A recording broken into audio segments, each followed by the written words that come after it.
इस वक्त की बड़ी खबर आ रही है भारतीय सेना की प्रेस कॉन्फ्रेंस से, जहां पर भारतीय सेना ने पीसी में बड़ा खुलासा किया है और प्रेस कॉन्फ्रेंस में बता दिया है कि किस तरीके से पाकिस्तान के 35 से 40 अफसर को मार गिराया है भारतीय सेना ने। और पाकिस्तान में घुसकर यह कार्रवाई भारतीय सेना की तरफ से पिछले 3 दिनों में की गई है। आतंकी ठिकानों को भारत ने खत्म किया है, यह प्रेस कॉन्फ्रेंस में साफ कर दिया गया। 3 बड़े आतंकियों को जहन्नुम पहुंचा दिया गया है 72 हुरों के पास, यह भी भारतीय सेना ने बता दिया है। लाहौर तक घुसकर सेना ने पाकिस्तान को मारा है। जिस तरीके से रक्षा मंत्री राजनाथ सिंह ने कहा कि हमने टारगेट को अचीव किया, वही बातें अब भारतीय सेना कह रही है। और शाम 6:30 बजे प्रेस कॉन्फ्रेंस में बहुत बातों का खुलासा भारतीय सेना ने किया है और कहा है कि पाकिस्तान के 35 से 40 आतंकवादियों को हमने घुसकर मारा है। इसके अलावा 3 बड़े आतंकवादियों को भी जहन्नुम, अनुपम जी, पहुंचा दिया गया है।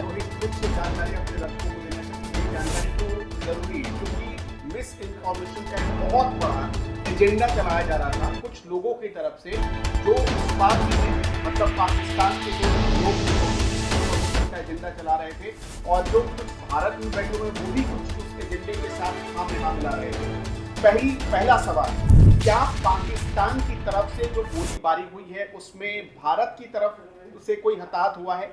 इस पर जो जवाब दिया गया उसके बारे में सुनिए। जवाब ये दिया गया कि सिविलियंस को टारगेट किया गया और हमने यानी भारत ने पाकिस्तान के 40 सैनिकों और अधिकारियों को मारा। और ये क्यों भारत ने मारा, ऐसा भारत को विवश क्यों कैसे हुआ भारत, इसके लिए साफ तौर पर जो डीजीएमओ ने कहा है कि हमने आतंकवादियों को निशाना बनाया, उनके ठिकानों को निशाना बनाया, लेकिन पाकिस्तान ने हमारे आर्मी कैंप, हमारे आर्मी के जो एस्टेब्लिशमेंट थी आर्मी की, उसको निशाना बनाया और इसी वजह से हमें टारगेट करना पड़ा। ये चीजें क्लियर कर दी गई। अब देखिए जो उन्होंने कहा है, बकायदा फोटो दिखाकर, वीडियो जारी करके और उस पे उसको समझाकर ये कहा गया कि हमने कैसे उस दिन बहुत सीमित एरिया में, मतलब 7 मई की 6 और 7 मई की रात बहुत सीमित एरिया में जहां पर आतंकवादियों का ठिकाना था, सिर्फ उन्हें ही टारगेट किया और उन्हें ही हमने निशाना बनाया। लेकिन पाकिस्तान ने इसे दूसरे लहजे में लिया और पाकिस्तान भारत को टारगेट करने लगा। पाकिस्तान के मुरीदके में जो आतंकी ठिकाना था उसे तबाह किया गया। बहावलपुर में आतंकी ठिकाना था, उसके बारे में दिखाया गया, वो भी तबाह किया गया। और एक चीज और यहाँ पर क्लियर कर दिया गया है कि भारत के किसी भी पायलट को, जो ये पूरा ऑपरेशन चला 4 दिनों तक, भारत के किसी भी पायलट को एक खरोच तक नहीं आई है, सब कुछ ठीक है। और भारत के किसी भी मिलिट्री एस्टेब्लिशमेंट को कोई नुकसान नहीं पहुंचा है। ये भी कहा गया है कि जो जैसे पाकिस्तान की तरफ से ये लगातार झूठ फैलाया जा रहा था कि S-400 को नुकसान पहुंच गया, एयरबेस को नुकसान पहुंच गया, ये सारी चीजें मिस इन्फॉर्मेशन है। ये साफ तौर पर आज क्लियर कर दिया गया। लेकिन उन्होंने एक चीज और कहा है कि भारत ने पाकिस्तान के करीब 14 ऐसे एयरबेस थे और ठिकाने थे जिनको टारगेट किया। उसकी तस्वीरें, सैटेलाइट तस्वीरें भी दिखाई हैं आज डीजीएमओ ने। और वो सब कुछ पाकिस्तान, ये भी कहा गया था कि पाकिस्तान ने बेइंतहा ड्रोन और मिसाइलें मारी थी, मतलब ऐसा लग रहा था कि बारिश हो रही है उस हिसाब से। लेकिन उसमें 3 तरह के वेपन का उन्होंने जिक्र किया कि कैसे उसे न्यूट्रलाइज किया गया, सारे ड्रोन्स को, सारे मिसाइल्स को, ये सब। और भारतीय सेना, एक सवाल और आया था जो बहुत इंपॉर्टेंट सवाल था कि सीज फायर का अगर अब पाकिस्तान वायलेशन करता है तो क्या होगा। बिल्कुल, उसमें एक चीज और स्पष्ट कर दी है आज डीजीएमओ ने कि सीज फायर का वायलेशन कल सीज फायर लागू होने के बाद पाकिस्तान ने कर दिया है। और उन्होंने क्लियर कहा इसके जवाब में कि देखिए, अगर 2 देशों की एयरफोर्स लड़ रही है तो ये सीधा है कि ये युद्ध जैसी ही स्थिति है। और जो नेवी के डीजी थे उन्होंने भी ये क्लियर कर दिया है कि हमारा काम युद्ध करना है, लेकिन युद्ध किस वजह से किया जाता है, ताकि पीस स्थापित हो सके, शांति आ सके, इसलिए युद्ध किया जाता है। हमें कोई मजबूर करेगा तो हम उतनी ही मजबूती के साथ जवाब देंगे। बिल्कुल अनुपम जी, और एक बात और ये कही गई भारतीय सेना की तरफ से कि लगातार पाकिस्तान के हमने आतंकवादियों के ठिकानों पर कार्रवाई की, लेकिन पाकिस्तान की सेना ने घुसपैठ करने की कोशिश की। और ये कहा गया कि पाकिस्तान की सेना लगातार भारतीय की तरफ घुसने की कोशिश कर रही थी और भारतीय सेना ने उन्हें जवाब भी दिया है। प्रेस कॉन्फ्रेंस में और भी बहुत बातें कही गई, लेकिन जिस तरीके से ये कहा गया कि हमने आतंकवादियों पर कार्रवाई की, लेकिन पाकिस्तान ने हमारे सैन्य ठिकानों पर कार्रवाई करनी शुरू कर दी और फिर घुसपैठ करने की कोशिश कल भी की गई जब सीज फायर पर बात हो गई थी। तो पाकिस्तानी सेना पूरी तरीके से लड़ाई का मूड बना रही है। एक चीज और क्लियर किया गया है कि 5 जवान जो थे वो भारत के शहीद हुए हैं और 40 सैनिक पाकिस्तान के भारत ने मारे हैं। और इसके अलावा जो और क्लियर किया गया है कि पाकिस्तान ने बुनियादी ढांचे पर एयर इंजन इंट्रूजन से हमला किया था और एयर ऑपरेशन शुरू किए थे, जिसमें भारी मात्रा में हथियारों का इस्तेमाल किया गया था, लेकिन सारे न्यूट्रलाइज किए गए। ये भी साफ तौर पर कहा गया है डीजीएमओ की तरफ से।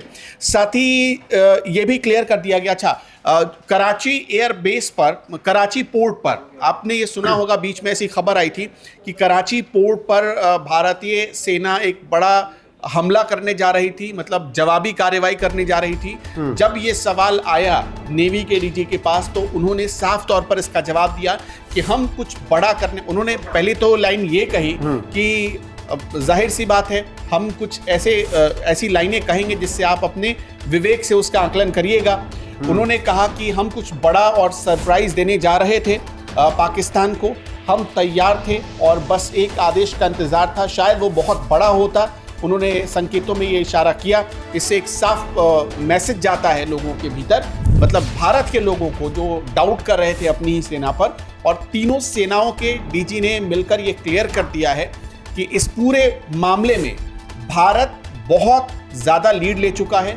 और जो डीजीएमओ ने आज एक और बात कही जिस पर मैं खास तौर पर जोर देना चाहूँगा, उन्होंने ये कहा कि पाकिस्तान के डीजीएमओ ने उन्हें 10 तारीख को डरते हुए फोन किया था। 3:15 शायद नहीं, पहली बात उन्होंने पहला कहा कि उन्होंने सुबह में फोन किया, फिर 3:15 पर फोन किया और 3:15 पर जब फोन उन्होंने किया उसके बाद 3:30 बजे तक बातचीत हुई है।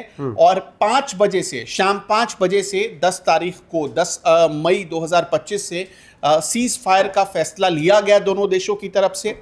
और इसके बाद, इसके ठीक 2 घंटे बाद पाकिस्तान ने सीज फायर वायलेशन भी कर दिया। उन्होंने ये क्लियर किया है कि ये जो पहल थी सीज फायर की, ये पाकिस्तान की तरफ से की गई थी।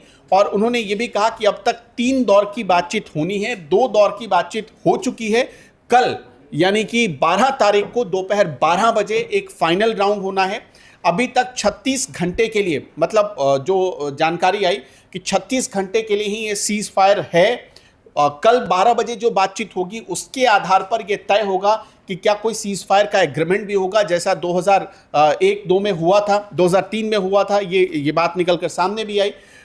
इस तरह कोई एग्रीमेंट होगा या सिर्फ ऐसे ही जैसे पाकिस्तान अभी तक करता आ रहा है वैसे ही चलता रहेगा, बिल्कुल ये कल पता चलेगा। बिल्कुल। और क्या कुछ भारतीय सेना ने बयान में और कहा है उसको सुनाते हैं दर्शकों को, किस तरीके से भारतीय सेना ने बातों को क्लियर किया है।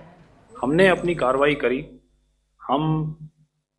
हमने उसके बाद मैंने अपने स्टेटमेंट में भी बताया कि ये कम्युनिकेट करने की कोशिश करी कि हमने इस तरीके से ये जो स्ट्राइक्स हैं वो क्यों की। लेकिन जो हमारा एडवर्सरी है उसने जैसे मुनासिब समझा वो कार्रवाई करी। तो आपने देखा कि ये जो एक्टिविटीज़ चल रही हैं 3-4 दिन से, ये कोई वॉर से कम नहीं है। नॉर्मल सर्कमस्टांसेस में एक दूसरे देश की एयरफोर्सेस हवा में नहीं उड़ती हैं और एक दूसरे के ऊपर स्ट्राइक्स नहीं करती हैं। हर रात इंट्रूजन्स नहीं होते हैं। लाइन ऑफ कंट्रोल पर सीज फायर वायोलेशंस, आपके एक साथी ने सवाल पूछा था शुरू में, एक सीज फायर अंडरस्टैंडिंग था, वो भी जा चुका है। उस सीज फायर अंडरस्टैंडिंग के जाते जो फायरिंग हो रही है लाइन ऑफ कंट्रोल में, उसमें घुसपैठ की कोशिश हो रही है। आमतौर पर ये घुसपैठ लाइन ऑफ कंट्रोल में टेररिस्ट करते हैं, लेकिन हमें इंफॉर्मेशन है कि हो सकता है ये पाकिस्तान आर्मी की टोलियां भी हों जो हमारे पोस्ट के ऊपर खामी पहुंचाने की कोशिश कर रही हैं। तो ये सारी एक्टिविटीज़ तो वॉर में शामिल हैं। तो ये कहना मुश्किल है कि आगे क्या होगा, वो स्पेक्यूलेटिव जोन में आ जाता है और मैं स्पेक्यूलेट नहीं करना चाहता हूँ।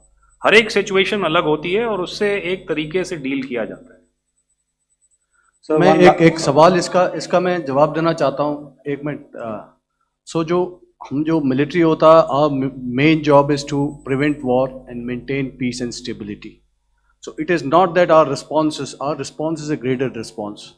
That means अगर किसी ने किया तो उसको graded उसमें किया, जैसे terrorist action हुआ तो what we did is a terrorist action.